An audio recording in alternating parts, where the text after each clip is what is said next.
lot of people are starting their own labels. It's becoming like the new sort of thing, I think.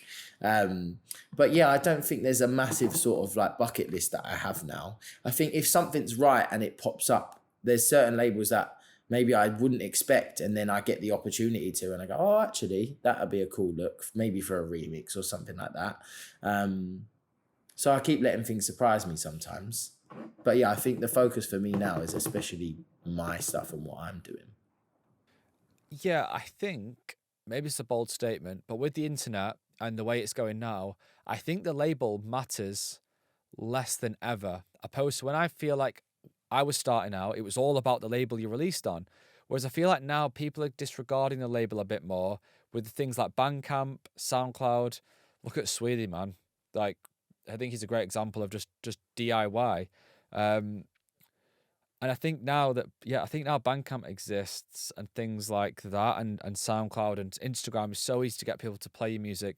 I think the label piece actually is mattering less than ever. Maybe that's quite a bold statement, but I think it still does matter in certain ways, because of just like, it depends what you're wanting to do as an artist. But I guess you could say, yeah, the example of Sweetie. But I think if you are going to be that Sweetie, you've got to really dedicate it like he has, and also just be he's in his own league. Do you know what I mean? It's like he knows he's that good as well, so he can just do that. But if you're not willing to work that hard, and if you're, I guess, not as intelligent as a producer as that guy is, then it might not work as well for you. Do you know what I mean? And I think some people sometimes maybe make the mistake of going, oh, I'll just do that.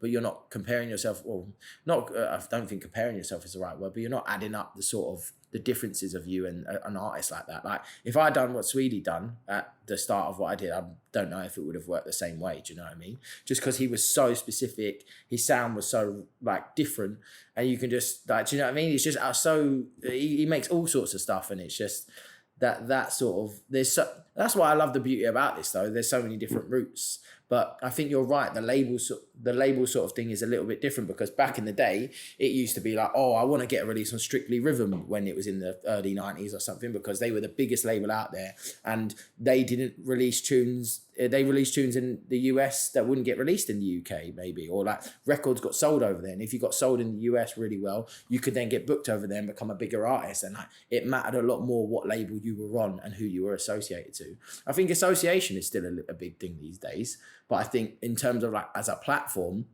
I think you're right. Like you can create your own platform a lot easier these days. And I think a lot more people are more inclined to do it because of the sort of control and stuff. But you have to understand that if you are going to do that, it is still going to take a lot of hard work, and you've got to put it in yourself. Do you know what I mean? It's not all just you're going to release one EP and it's just going to suddenly happen. Maybe it does because it's really good, but you've got to put all the work behind it as well. Because what I will say about if you're releasing with bigger labels, they are associated to sort of distribution companies who are going to work your tracks a lot better once you have released them. Whereas if you're just releasing it on your label, you've just got your own network and whatever distributor you may use.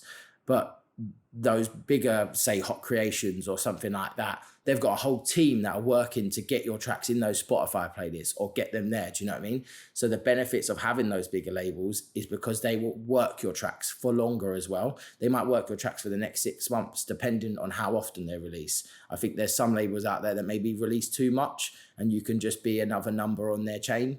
Whereas it's all about finding that right label that you think, okay, they're going to really take care of my track and get the most out of it that I want. Do you know what I mean?